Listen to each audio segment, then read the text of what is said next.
Ես ողջունում եմ գործարալիքին միացած մեր բոլոր ռադիոլսողներին եւ ռադիոդիտողներին, հիշեցնում, որ մեզ լսում եք 106 եւ 5 հաճախականությամբ, կարող եք մեր բոլոր հաղորդումները դիտել նաեւ թվային հարթակներում։ Այս պահին թարմ ուղեղով զրույցն ենք սկսում, իսկ մեր տաղավարում Մարկ Գրիգորյանն է, գրող եւ լրագրող։ Ողջույն, պարոն Գրիգորյան։ Ողջույն։ Ուրախ եմ ձեզ տեսնել մեր տաղավարում, ուրախ եմ ձեզ հետ վարել զրույց, սա առաջին անգամ է, ճիշտ է։ Իսկ ես շատ ուրախ եմ, որ դուք ինձ համարում եք թարմ ուղեղ։ Միշտ։ Միշտ, կարծում եմ դրա համար տարիք գոյություն չունի։ Դուք գրառում եք կատարել ձեր պապիկի մասին, 125 տարեկանն էր լրացել նրա, ու հետաքրքիր է, որ Մարկ Գրիգորյան առաջինը կամ մեծ Մարկ Գրիգորյանը ում մասին գրեթե չի խոսվել եւ մենք գրքերում չենք հանդիպել, ում մասին շատ այսպես ինֆորմացիա էլ չկա, եզակի ինֆորմացիաներից էր նաեւ, որ դուք բավականին ասենց երկար անդրադարձել եք,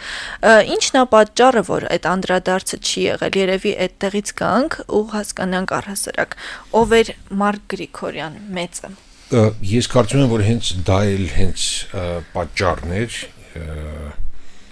որովհետև երբ որ խորհրդային միությունում խորհրդային ժամանակներում պետք էր ինչ-որ մի ճարտարապետի քննադատել, դա Մարկ Գրիգորյանն էր։ Հա, այսպես թիրախներ կային, շատ քիչ էին այդ թիրախները, որոնց ճարտարապետների միություն անընդհատ խփում էր։ Հա, եւ բնականաբար ոչ թե միությունը, հա, այլ անդամները, եւ Մարկ Գրիգորյանը այդ թիրախներից մեկն էր։ Ու ես կարծում եմ, որ սկզբից իմաստ ուներ ասել, որ ինքը եղել է Երևանի երկրորդ գլխավոր ճարտարապետը, հաշվի առնելով թե ինչ գործեր է նա իրականացրել։ Կառուցել է, ես համարում եմ, որ իր գլուխ գործոցը Մատենադարանի շենքն է, որ դարձել է եւ Հայաստանի, եւ հայ մշակույթի, եւ հայ միջնադարյան հնագույն գիտության խորհրդանիշ։ Նա կառուցել է պարլամենտի շենքը, ազգային ժողովի շենքը, նախագահի նստավայրի շենքը, սահմանադրական դատարանի շենքը, Հանրապետության հրապարակի 5 շենքից 3-ը իրենն են, Մարտիրոս Սարյանի տունն ու թանգարանը, իր մահվանից հետո, բայց իր գծագրերով կառուցվել է նաև Արամ Խաչատրյանի տուն-թանգարանը, մի քանի բնակելի շենք, որոնց թվում են դերասանների շենքը Մաշտոցի պողոտայի վրա, նույնպես Մաշտոցի պողոտայի վրա ակադեմիկոսների շենքը Մաշտոց 9 հասցեով, այսպես կոչվող մասնագետների շենքը Տերյան եւ Մոսկովյան փողոցների անկյունում եւ այլն, հա, ինքը թատերական գործիչների շենքն է կառուցել, ես այսպես կարող եմ անընդհատ թվարկել։ Իսկ հենց գործընկեր ճարտարապետների կողմից էին քննադատությունները հիմնականում, ինչն էր, որ խանգարում էր նրանց, ինչ հիմքում ինչ պատճառ կար, ինչ մտահոգություններ կային, որ այս շարքը մենք թվարկում ենք, թե Երևանը ինչքան հարուստ է հենց Մարկ Գրիգորյանի կառուցածով, բայց ինչպես առաջին հարցի ժամանակ ես ասացի, մենք գրեթե ոչինչ չգիտենք այդ մասին եւ մենք շատ ճարտարապետների անուններ գիտենք, որոնց կողքին այդ անունը շատ հազվադեպ է հանդիպում։ Դիտավորությամբ արված է դա։ Ես կասեի եւ ոչ եւ այո, ոչ առաջի տեղ դնելով։ Տեսեք, խորհրդային ժամանակ ընդունված էր, որ խորհրդային արվեստը պիտի լինի ձևով ազգային եւ բովանդակությամբ սոցիալիստական։ Ճարտարապետության բովանդակությունը մի քիչ դժվար է պատկերացնել։ Հա, դա նշանակում է, որ ճարտարապետությունը պիտի լինի ձևով ազգային։ Լավ, իսկ ինչ է նշանակում ձևով ազգային։ Մենք վերցնում ենք միջնադարյան ինչ-որ մի կոթող, ձևափոխում, հա, բարձրաքանդակները տեղափոխում ենք ժամանակակից շենքի ճակատին, ու դա դառնում ազգային, թե չի դառնում։ Իսկ եթե դա դառնում ազգային, ապա հայկական ամենաազգային կառույցներից մեկը ցեղասպանության զոհերի հուշակոթողը այնտեղ ոչ մի միջնադարյան էլեմենտ չկա, հա, ոչ մի բարձրաքանդակ, ոչ մի բան չկա, շատ խիստ, շատ հակիրճ եւ շատ պարզ եւ շատ ազգային։ Ընդհանրապես 20-րդ դարը կարելի է անվանել հայկական ճարտարապետության համար ազգայինի որոնումների փնտրտուքի դար։ Մարկ Գրիգորյանը այդ բանով համարյա չէր զբաղվում։ Եթե նայեք, իր շենքերը մեզ տանում են դեպի Հին Հունաստան, գուցե Հին Հռոմ, ցույց են տալիս հայկական աղբյուրները, որոնք գալիս են նախամիջնադարյան ժամանակաշրջանից, ու դա ճարտարապետներին դուր չէր գալիս։ Փաստորեն ինքը ուներ իր եսը, եւ այդ եսը այն ձևով էր դրսևորվում, որը ճարտարապետներին դուր չէր գալիս։ Դրան գումարած ինքը քաղաքի գլխավոր ճարտարապետն էր։ Այսինքն բարձր պաշտոնյա էր 37-ից մինչև 51 թվականը, 1951 թվականը։ Հետո ինքը դարձավ շինարարության եւ ճարտարապետության նախարարության այդ ժամանակ այդպես էր կոչվում, փոխնախարար, եւ հետո այդ պաշտոնից էլ գնաց եւ մինչեւ կյանքի վերջ ղեկավարում էր հայ արտնախագիծ ինստիտուտը։ Այսինքն պաշտոնները բարձր էին։ Այսինքն այդ պաշտոններին հավակնորդներ շատ կային։ Պայքարը մեծ էր։ Քննադատությունները շատ։ Պայքարը սովետական ժամանակ կարող էր վարվել կարող էին վարել միայն գորգի տակ։ Բացահայտ պայքարի ձևեր հնարավոր չէին սովետական ժամանակ եւ ահավասիկ դա էր պատճառներից մեկը։ Ինչ հիշողություններ ունեք դուք, պարոն Գրիգորյան, որ ձեզ մոտ տպավորվել է։ Վայ, այնքան են։ Պապիկս, երբ որ մահացավ, ես 20 տարեկան էի։ Ես արդեն կարելի ասել մեծ մարդ էի, հավա, ուսանող, եւ իր վերջի գիշերը ես անց եմ կացրել իր հետ, իր կողքին, հա, եւ հիշող, եւ ես ապրել եմ իր տանը, հա, այսինքն հիշողությունները շատ են, բազմազան են եւ սկսած ամենապարզ կենցաղային բաներից վերջացած մի քիչ ավելի բարձր պրոֆեսիոնալ գործունեությամբ։ Ես կարող եմ պատմել այսպիսի մի դեպք կամ այսպիսի մի հետաքրքիր պատմություն։ Ես երբ որ ավարտում էի 8-րդ դասարանը, այսինքն ես 15 տարեկան էի, ես որոշեցի, որ ամռանը արձակուրդներին պիտի գնամ աշխատեմ։ Պիտի գնամ, լուրջ գործով զբաղվեմ, միտեղ աշխատեմ, փող վաստակեմ, պետք է գամ։ Ավելի շուտ գիտեք, այդ փողի հարցը ինձ սկիչերել հետաքրքրում է ժամանակ, ինձ աշխատելն էր հետաքրքրում։ Մեծերի աչքին լավը երևալու ձգտում է, չէ՞։ Չէ, ուղղակի աշխատել։ Հա։ Ու ես որոշեցի գնամ եւ ուրեմն միանամ մալյարների մի բրիգադի։ Մալյար ոնց է հայերենից։ Այդ ներկարարների, հա։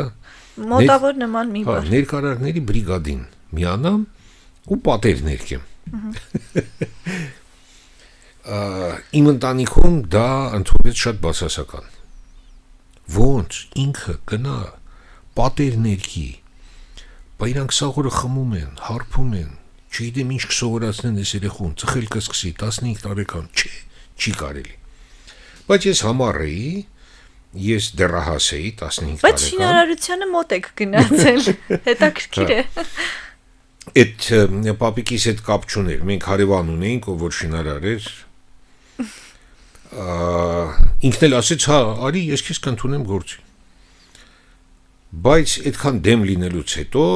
ուրեմն ինձ ասեցին, հա, լավ, օքեյ, եղավ, համոզեցի, դու կաշխատես, բայց կաշխատես որպես գծագրող։ Պապիկիդ հիմնարկում։ Այդ ոնց որ իմ ուզածը չէր, բայց այնքան էլ վատ չէր, ես համաձայնվեցի, գնացի մի ամիս թե 1.5 ամիս աշխատեցի, երբ որ բոլորը աշխատավարձ էին ստանում, ինձ էլ հրավիրում էին, ես էլ էի աշխատավարձ ստանում, թղթի մեջ ստորագրում էի։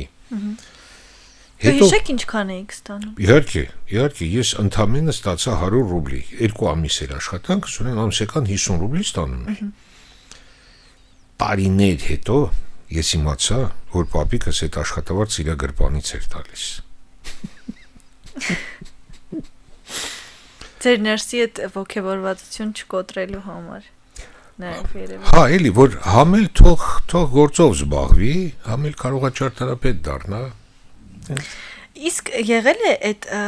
որոշումը, թեկուզ ընտանիքի ներսում կամ հորդորներ, խոսակցություններ, որ այ պիտի շարունակել ճարտարապետության ուղին, դե սովորաբար հայ ընտանիքներում միշտ նման խոսակցություններ լինում են, չէ՞։ Հա, լիքը։ Եվ ես երևի կգնայի ճարտարապետական սովորելու, համենայն դեպս կփորձեի գնալ, եթե ուրեմն այն ժամանակ շատ կարևոր քննություն կար, նկարչության քննություններ, գծանկարի քննություններ, որ շատ լուրջ էին դրան վերաբերում։ Եվ բոլորը, ովքեր ուզում էին այդ գծանկարի քննությունը հանձնել, պարապում էին ճարտարապետների միությունում։ Առանձին էին պարապում, բայց այսպես ամենաընդունված, հայտնի, լավ տեղը ճարտարապետների միությունն էր։ Ու պապիկս պիտի ուղակի վերցներ հեռախոսը, զանգահարեր Վարազդատ Հարությունյանին, ով որ այդ ժամանակ ճարտարապետների միության նախագահն էր, ու ասեր, որ թորս ուզում է ճարտարապետ դառնա, թող գա ձեր մոտ պարապի։ Ու չարեց։ Հիմա դուք պատկերացնում եք, ես ամբողջ կյանքս այդ պահից հետո, արդեն 50 տարուց ավել, մտածում եմ, ինչի չզանգեց։ Հիմա գտել եք պատասխանը։ Չէ, երևի, մի կողմից, ուրեմն երևի ինքը կասկածներ ուներ, թե ինչքանով լավ ճարտարապետ կդառնամ ես։ Մյուս կողմից երևի ինքը մտածում էր, որ եթե ուզում ես դառնաս, գնա ինքդ պարապի ու դարձի։ Իսկ գուցե այլ կողմ կար, պարոն Գրիգորյան, որ այն դժվար փուլերը, որ եղել են, գուցե չէր ուզում, որ այդ նույն ճանապարհով դուք էլ անցնեիք։ Այո, գուցե չէր ուզում ես էլ անցնեի այդ ճանապարհով։ Մի բան էլ կա, գիտեք, գուցե իր մեջ կար այն ներքին արգելքը, որը թույլ չէր տալիս, որ ինքը զանգ տար ճարտարապետների միություն ու ինչ որ բան խնդրեր։ Որևէ բան, որտեղ գիտեք, Վարազդատ Հարությունյանը, ով որ շատ հայտնի ճարտարապետական տեսաբան է, եւ իր դասագրքերով հիմա սովորում են համալսարանում ուսանողները, մինչև հիմա, ինքը պապիկիս աշակերտն էր, դիպլոմնիկներ էր։ Եվ երբ որ մենք հանդիպում էինք փողոցում, Վարազդատ Հարությունյանն ինձ նայում ու ասում էր, ես քո պապու աշակերտն եմ եղել, իսկ դու իմ թոռան ուսուցիչը։ Ու դա ճիշտ է, որտեղ ես իսկապես իր թոռան ուսուցիչն եմ։ Այսպես։ Մարկ Գրիգորյան, ձեր պապիկից ինչ է ժառանգվել ձեզ մարդ տեսակով, բնավորության գծերով, արդյոք երկու Մարկ Գրիգորյանները ունեն նմանություններ, թե բացարձակ տարբեր մարդիկ են, թե երազանքներով, թե նպատակներով, եթե փորձեք այսօրվա դրությամբ համեմատության մեջ դնել, ինչպիսին էր նա այն ժամանակ ու դուք այսօր։ Գիտեք, մեծ նախնիները թողնում են շատ ծանր ժառանգություն։ Դա իրենց մեծության ժառանգությունն է, որը որ իրենց ընտանիքները իրենց ուսերին, այսպես տանում են իրենց ամբողջ կյանքը։ Մանավանդ գուցե դա կարևոր է մեզ համար, որտեղ մենք փոքր հասարակություն ենք, մենք քիչ ենք։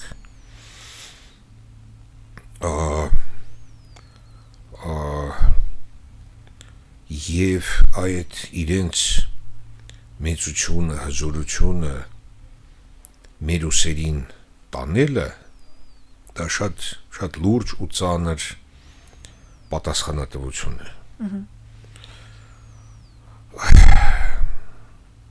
Այդ պատասխանատվությունը սկսվում է տան մեջից եւ գնում ամբողջ կյանքով։ Իմ խառնվածքով ես ավելի շատ նման եմ տատիկիս։ Այդ գիծն է իմ ներսում ավելի մեծ։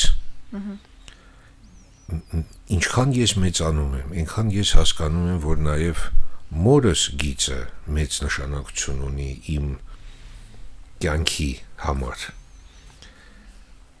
Մարկ Գրիգորյան մեծի գիծը իհարկե ինձ համար շատ կարևոր է, որովհետև տեսեք, չլինելով ճարտարապետ, ես օրինակ գրում եմ գրքեր, որոնք ճարտարապետության հետ անմիջական կապ ունեն։ Ճարտարապետության մասին չեն, բայց անմիջական կապ ունեն։ Ես արեցի հաղորդաշար, որը անմիջականորեն կապ ուներ ճարտարապետության հետ։ Այսինքն այդ կնիքը ես անընդհատ ճակատից զգում եմ։ Եվ ես փորձում եմ լինել այդ կնիքին արժանի։ Եվ ես մինչև կյանքիս վերջը հասկանալու եմ, որ ես այնպես էլ չկարողացա լինել արժանի այդ լուրջ, բարձր եւ կարեւոր կնիքին։ Գուցե եւ պիտի պետք էր անել։ Գուցե եւ արժանի եմ, բայց միևնույնն է, ես ինձ համարելու եմ անարժան։ Դե դա պիտի լինի երևի, որ անդադար ձգտել ավելին, թե չէ, որ մի պահի կանգ առավ այդ գիծը, գուցե վատ ճանապարհով տանի։ Չգիտեմ, չեմ կարող ասել։ Պարոն Գրիգորյան, իսկ կար ինչ-որ շենք, որ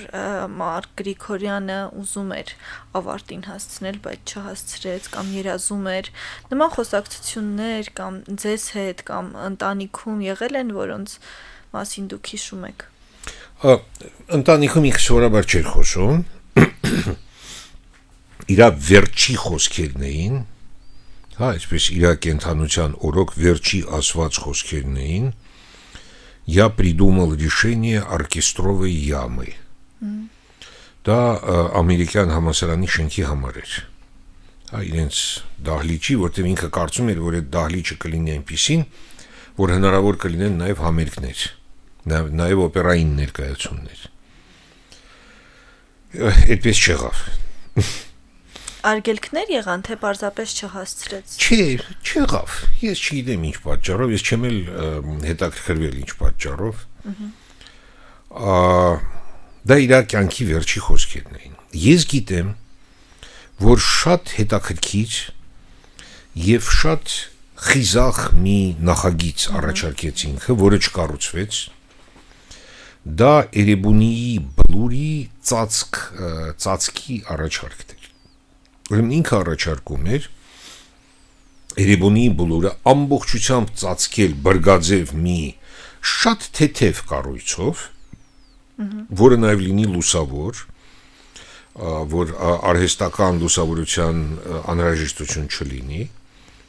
եւ այնտեղ որ լինի, գիտեք, այսպես կենտրոնական մի սյուն, որի մեջ լինի լիֆտ, հնարավոր լինի բարձրանալ եւ վերևից տեսնել ամբողջ Էրեբունիի բլուրը, որը հենց պիտի դառնար թանգարան այդ ծածկի տակ։ Դա այդ նախագիծը մեծ արձագանք առաջացրեց արտասահմանում, Հայաստանից դուրս։ Իսկ Հայաստանում ավանդաբար, ինչպես եւ իր բոլոր նախագծերը,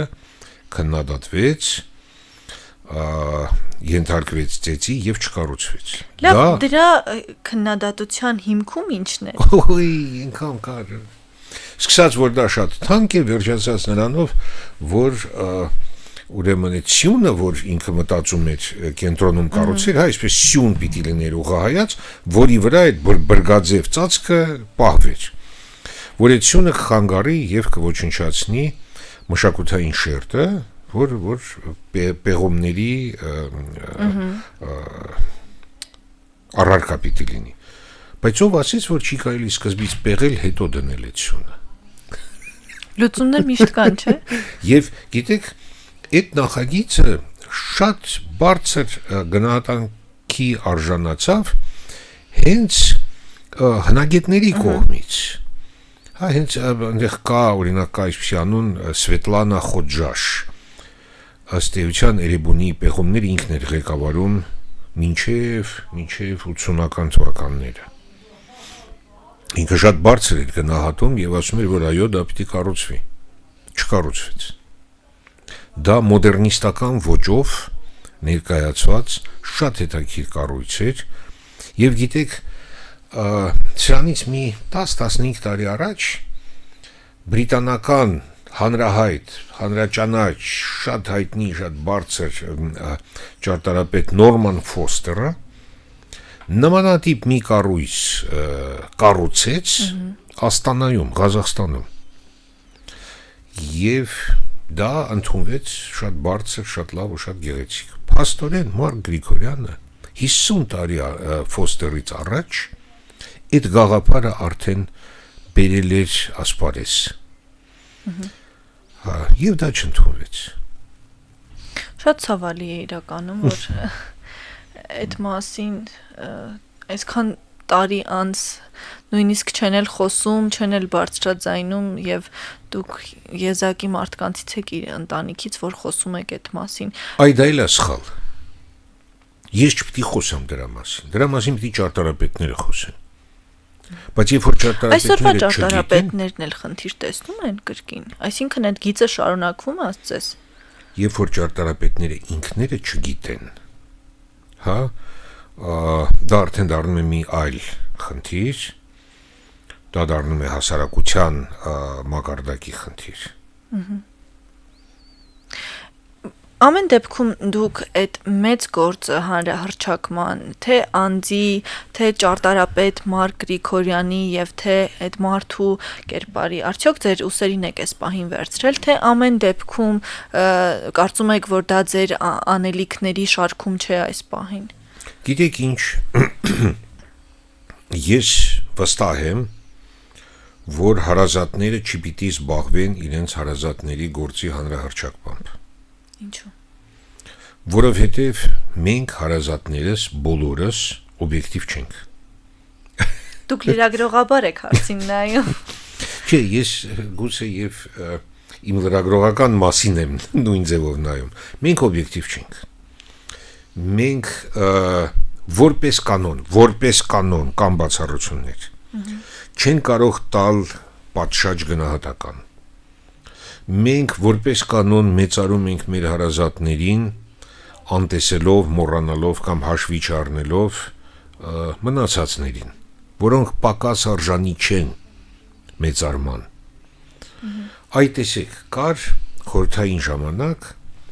դերասան ասմունքող Սուրեն Քոչարյան։ Գիտեք ինչ մասին։ Բայց ես վստահ եմ, որ դուք երբ որ փոքր էիք, Մոնիկա, դուք լսում էիք իր ընթերցած հեքիաթները, Թումանյանի հեքիաթները, ժամանակին կատուն ճոն էր, դա Սուրեն Քոչարյանն էր, դուք, ես,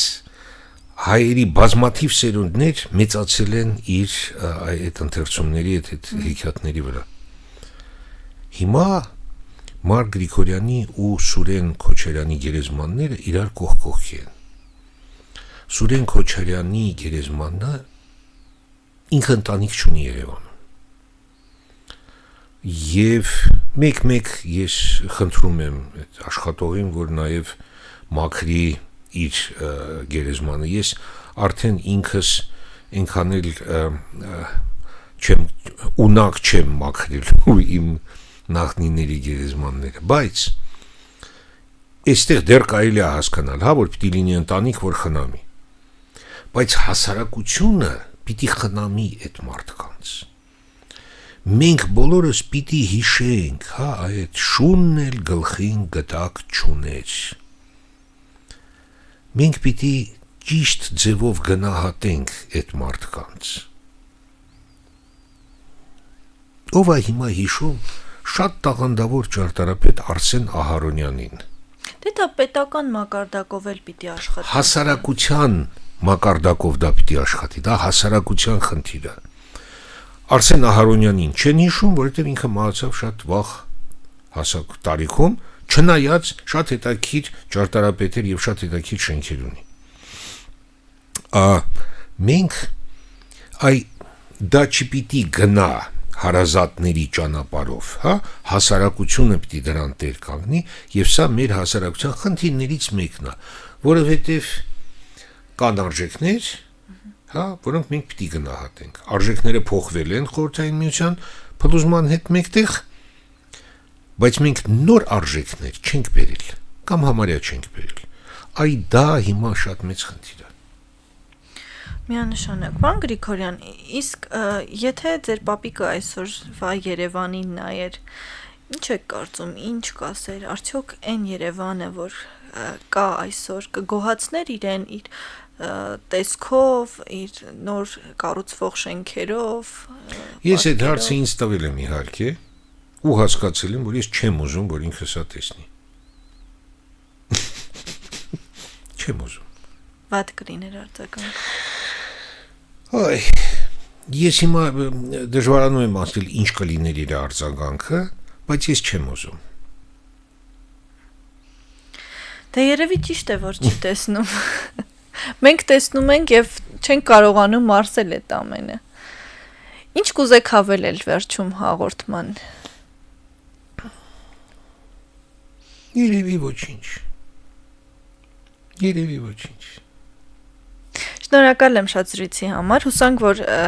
իսկապես ինչպես դուք ասացիք, մեր հանրությունը այդ պարտավորվածությունը կվերցնի իր ուսերին ու ինչ որ մի ժամանակ մենք կտեսնենք, որ այն մարդիկ, ովքեր